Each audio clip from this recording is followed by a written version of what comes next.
Welcome to Inside ArtScroll, where the books that we read and the people that write them come to life. It's a zchus and a pleasure to welcome once again Rabbi Glatstein to the ArtScroll studios. Mitzvah Hashem, we have the opportunity to discuss a really amazing book, a Sefer Kadosh, the book Lagbaomer, The Fire and the Soul. Rabbi Glatstein, you're a drop younger than me, so maybe you didn't have this when it came to Lagbaomer, but I'm going to tell you the experience of most people when I was growing up for Lagbaomer. So they would give us these inedible carobs, buxer, which probably you're not eat anyways because they have telam and whatever, but they would give us that in a little white bag, and then we would go to the park and we would play baseball, and we didn't say tachna. Like that was lagbaomer, the whole kit and caboodle. Yeah. As the generations have evolved and as people got more into different things, lagbaomer today is larger than life. Whether it's the 500,000 people that go to Miron, to Reb Shimon Bar Yochai, or just the knowledge and understanding that so many people have of the depth of the day. Somehow it's almost taken on a life of its own. It's the one day a year that the really hardcore, Gemara, Litvisha people have no issue learning about Kabbalah. So it's so fascinating what has happened, how it's evolved.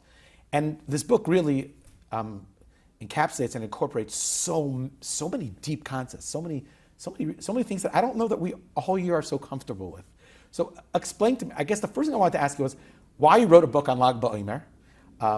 It's a great book and it's a great read. And if anyone wants to have a really derhaiven a day, an elevated day, they should read it. Why'd you write it? And number two, what happened to us?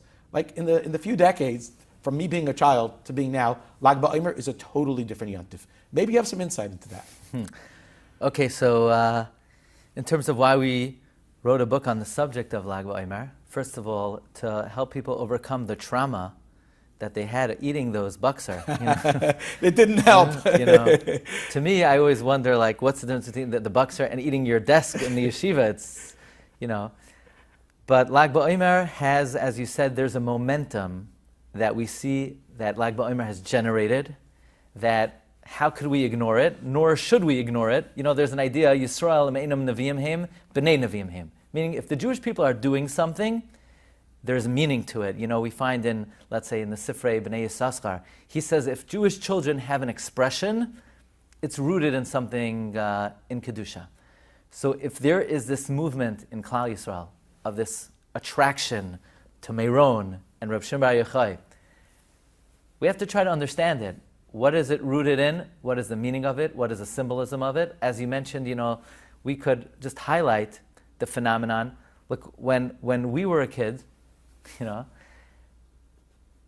what do you learn? You learn Gemara, Rashi, Tosfos, the meat and potatoes, Mesilas Yesharim, Shari Tshuva, and in the Olam HaYeshivas, in the hallowed halls of the yeshivas, there's certain mystical ideas where people were not exposed to them. I mean, maybe you learned Shmiras Halashon, who quoted Zayars, or you learned the Nefesh HaChaim that's miyusad on the Zayar.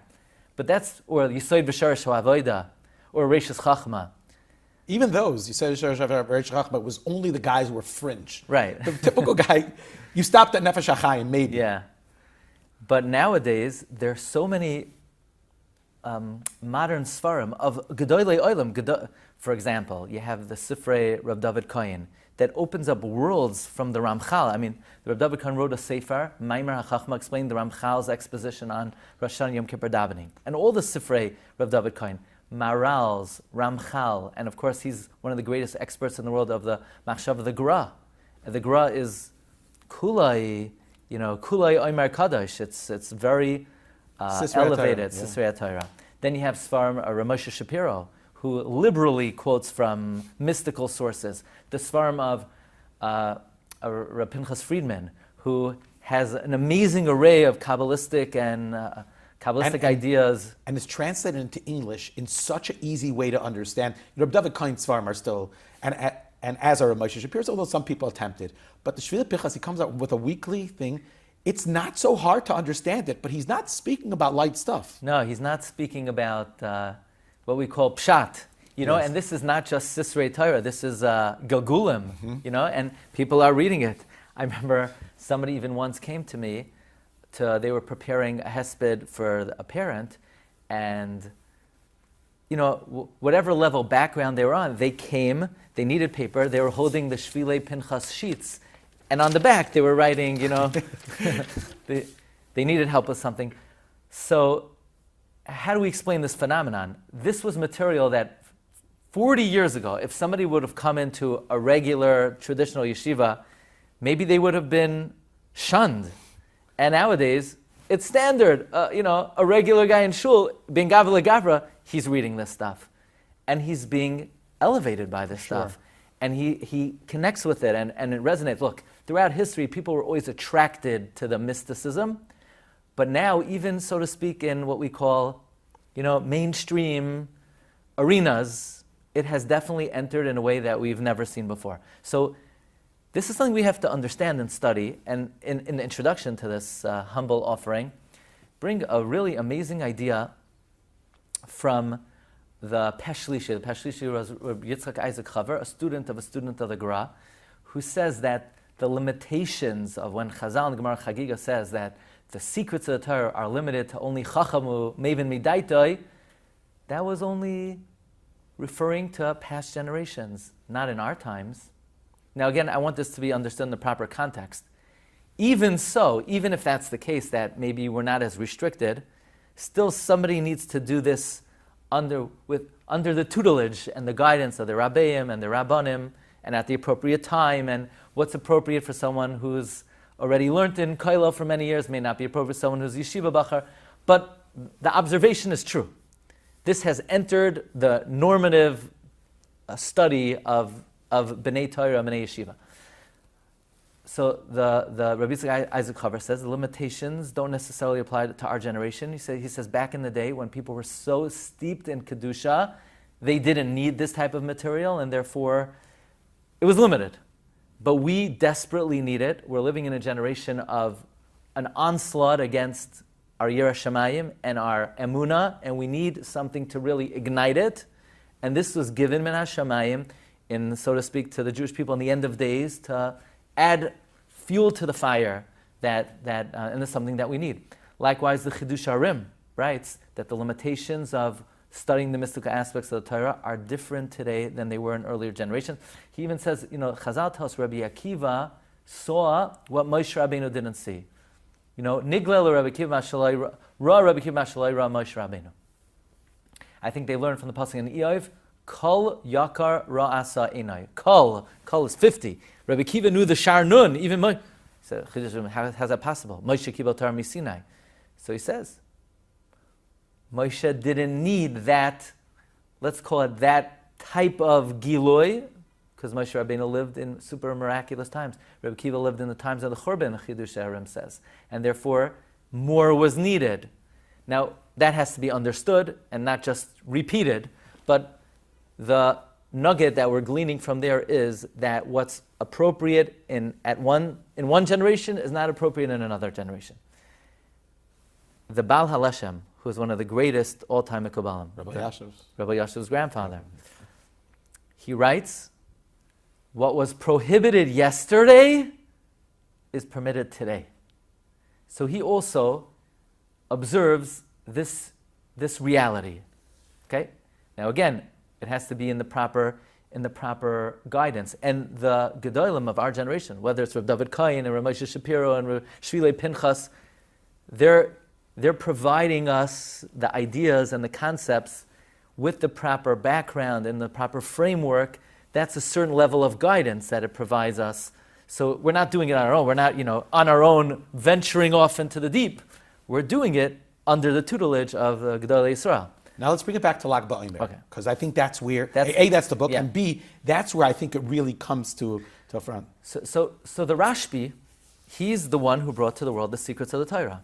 Moreover, and this is a very important point, the Rashbi writes, and in Parshas Nasai, Uvegin da asidin Yisrael lemitam me'ilane dechai. In the future, the Jewish people will taste from the tree of life. What is that tree of life? Ihu Hai Zoyar HaKadosh. Yipgun min galusa barachame. They will be redeemed. That's what the Zoyar writes. Then the end of days, the Jewish people, and I stress, will taste from the tree of life, they will be redeemed. Now, that doesn't necessarily mean, they're going to be learning 3 Siddharim a day, or even 1 Seder a day. A taste, I always like to say, a taste is a taste. In Halacha, if someone tastes fleishiks, it's not pashut, they have to wait 6 hours. In the 9 days, if you make accidentally a bracha on meat, there are poskim that you'll eat it to avoid bracha levatala. Right. Maybe you won't swallow it, but you'll take te'ima. There's a concept of te'ima.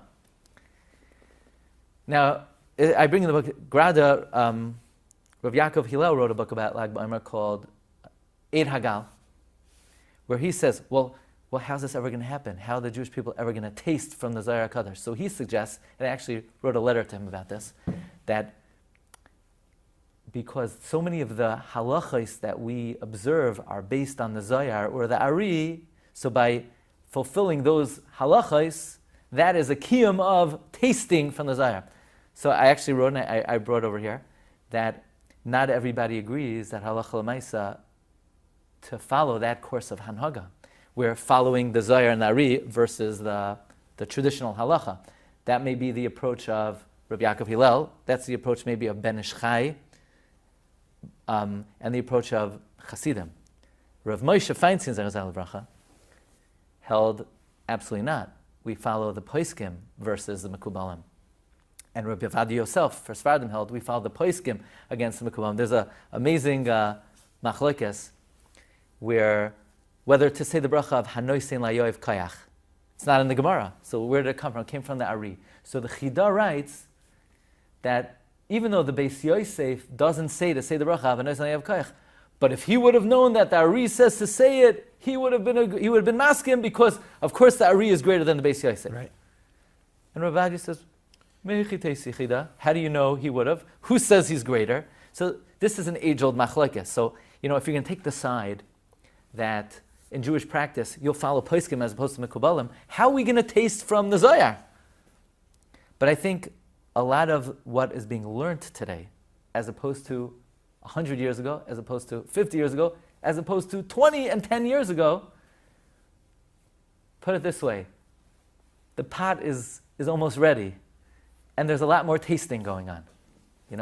I don't know, we're not going to say, do people understand it to its fullest? Sure not.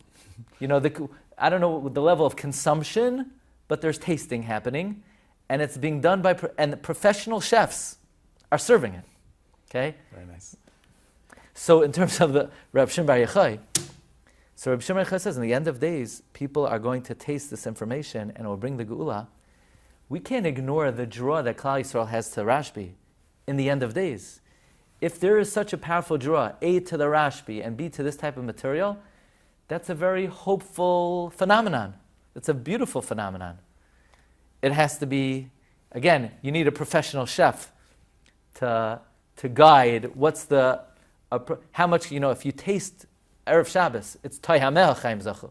But unfortunately, there's a phenomenon today that the Tay HaMeha has developed into Sudas Leviasan, Kaidem, before the time. So you don't want to make it that this tasting is becoming excessive. Then you lose the appetite.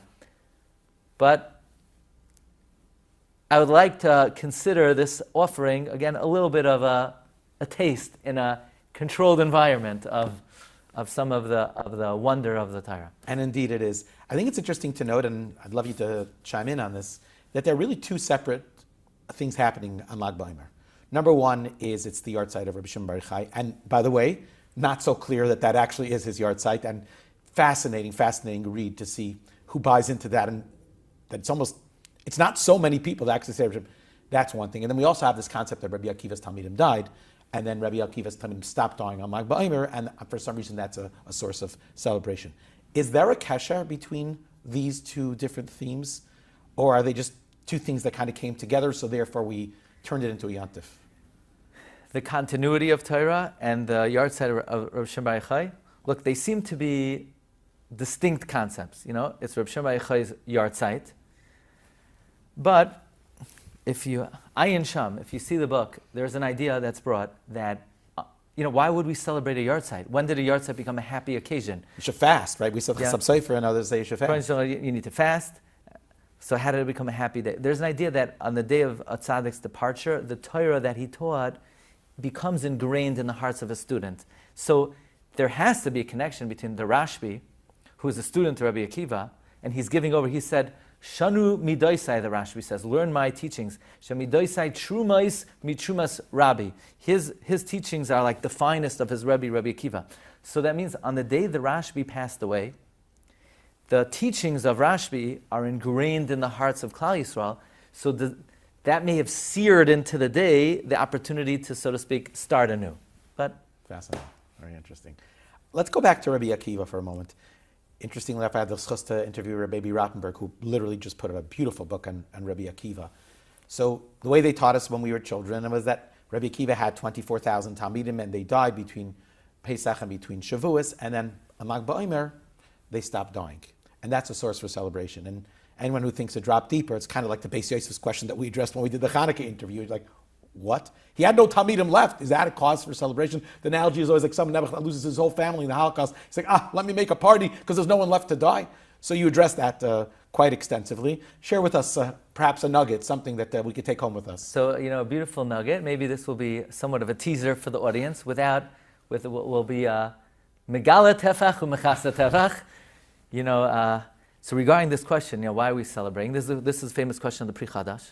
So someone very dear to both of us, Reb Itchy Pinter, once showed me from the writings of the Ramami Pano, I think in the Sefer Mayim Ganim, and I bring it in the Sefer, that the Ramami Pano has a Giloi, and that is the Gezerah was on an additional individual, and he was saved.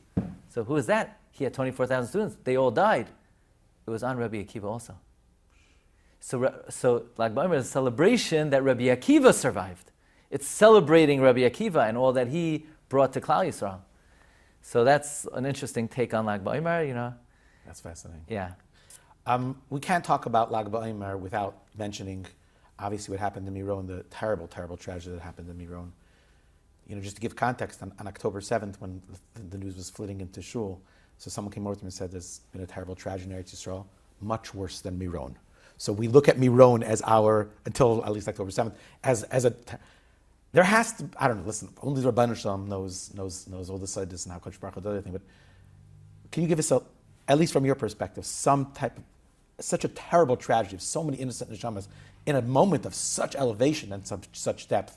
Shed some light on that concept. Okay, look, Hanistarois Lashem Alekeinu. I just want to make an observation. This is a fundamental aspect of Lag BaOmer. It appears throughout the book. It's worthwhile for the audience to know. It's a mystical concept. It's a beautiful idea. It's worthwhile to know this. Okay, it comes from the Arizal in many places, primarily in Shara Kavanos on Sfiras Omer. The Yimei Sfira are Yimei Din, Midas Hadin. Din is Elokim, Aleph, Lamed, Hey, Yud, Mem. Right? For the audience, Elokim, Hashem has different names that He's known by. The Yud Kei Vav Kei Shem Havai represents Hashem. Midas Harachmim. Elokim represents God's attribute of strict justice. Aleph, Lamed, Hey, Yud, Mem. The Arizal reveals there's something called Oisiois Koidmais, letters that precede. The letters that precede Elokim are mamtik, they sweeten the midas hadin. There's a concept in mystical thought of there's a midas hadin, and tzaddikim are always working to be mamtik the din, to sweeten the midas hadin. Hamtakas hadin, sweetening the din. How are we mamtik midas hadin? By taking oisiois hakoidmais. So let's apply that to Elokim. Okay. Before an aleph. By the way, the Ben Ish Chai wrote a sefer on Lag BaOmer called Hilula Rabbah, which the introduction is predicated on this principle of Ari. The letter before Aleph, there is no letter before Aleph. So Aleph remains Aleph. Lamid becomes Chaf. Hey becomes Dalid. Yud becomes Tes. And a final Mem, an endamem, a Mem Sophist, becomes a regular Mem. Because they're final letters and regular letters. So Aleph, Lamed, Hey, followed by Yud, followed by Mem, becomes Aleph, followed by Chaf, followed by Dalid, followed by Tes, followed by regular Mem. Now, Elokim is 86. The letters before Elokim, Aleph, Chaf, Dalid, Aleph, Chaf, Dalid, Tes, Mem, equals 74. Bitchu Bashem Adei Ad, says Arizal. 74 is the Bitachain. In other words, a way to be mamtik midas hadin is trust in Hashem. And that itself is a lesson. So this is an example. It's a mystical teaching, but the lesson to learn is that if a person is undergoing difficulties, the way to sweeten the difficulty is have faith in Hashem, that the root of it is Hashem's rachamim for you. Okay? Bitchu b'Hashem, and also bitachain is gematria 74 plus 1. Okay? So bitchu b'Hashem adei ad. That's the Ari. Now, says Arizal, the main transformation of din to rachamim